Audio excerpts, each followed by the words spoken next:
Hi, my name is Lori Radin, and I am the founder of Momnificent, which offers the popular and growing Momnificent Mom Club. And what I want to talk about today is the 6 steps to unstoppable confidence. I can honestly say that my journey to being a confident woman has been quite a long one. I can clearly remember being a very awkward tween and a secluded teenager. Because I was a cheerleader all through middle school and high school, one would think that I was a popular girl with high self-esteem.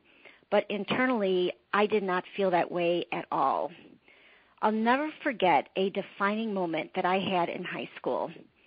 The cheerleaders were trying to raise money for something. I can't remember what it was, but we decided that we were going to hold a contest. And each cheerleader had a jar on a table, and the cheerleader that collected the most money would have to kiss a pig during an all-school pep rally. Well, guess who won? Yes, you guessed it, me. Here I was in the middle of the gym floor in front of the entire school, staring at the baby pig that was being presented to me. As I leaned forward to kiss this pig, the pig squealed.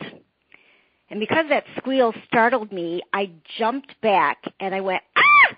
And I screamed. The whole school was roaring in laughter.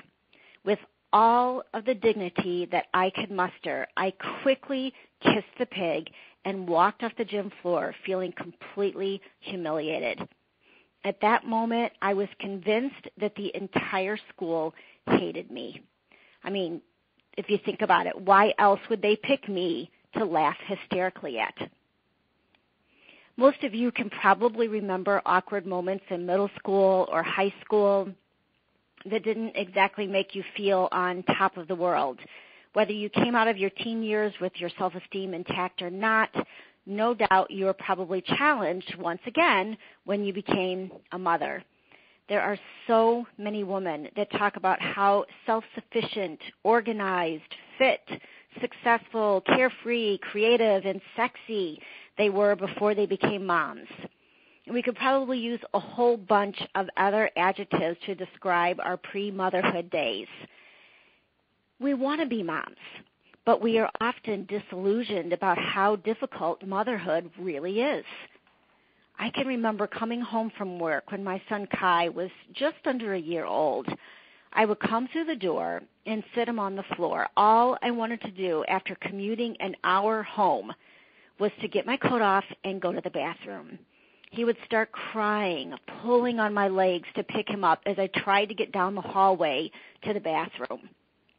And now, 18 years later, with one in college and one in second grade, things might be a little bit easier, but not much. Motherhood can take a toll on our self-esteem.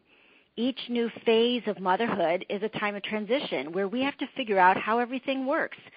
And just as soon as we figure it out, guess what? It changes again.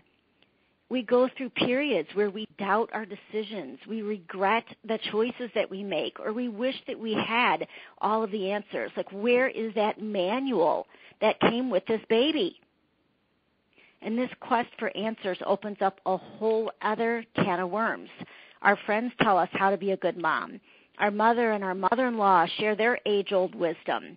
I can't tell you how many times I have felt like such a heel when my mother starts lecturing me about how I should be, parenting differently, or what I should be doing differently, or why my children act the way they do. Then, of course, we can't forget the influence of the media. All of this puts pressure on moms to create these totally unrealistic expectations. And what happens when we can't rise up to meet these expectations? We start blaming ourselves, feeling guilty, comparing ourselves to other moms, and ultimately beating ourselves up for not being good enough moms. And so we try harder. And some of us wear the mask that says, I have everything under control, and we hope that no one will notice that maybe we don't. As if this is not enough to cause a decline in our confidence, so many moms lose the woman that they were before kids in the process of motherhood. The kids and the family take up all their time. leaving them with a few crumbs of time to connect with who they are. Hobbies are let go, self-care goes out the window, and that happy, carefree woman gets lost. In reality, she's still there, but she's difficult to find. The good news is that you can connect again with that confident and beautiful woman, that woman who believes in herself, that woman who is comfortable in her own skin, the woman who lives a well-rounded life, complete with her own interests, and that woman who knows that she is a darn good mom. Yes, in Lesson 4 of the Momnificent Mom Club, Your Life Coaching Group, you will let go of all of the baggage that drags your confidence down. Stand up to the people who threaten to erode away at your self-esteem. You'll learn to accept your limitations and love yourself anyway. To explore and embrace what makes you unique. You'll learn to act with courage and trust yourself, and to make and honor choices that build your confidence. Won't it be nice to find that gorgeous, sexy, confident, and joyful woman named you? I hope you can join me and other great moms for the Your Life Coaching Group that starts April 5th, 2010. For more information or to register, visit www.momnificentgroups.com, and that's MOMNIFICENT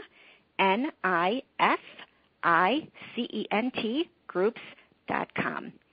Thank you for listening, and have a great day.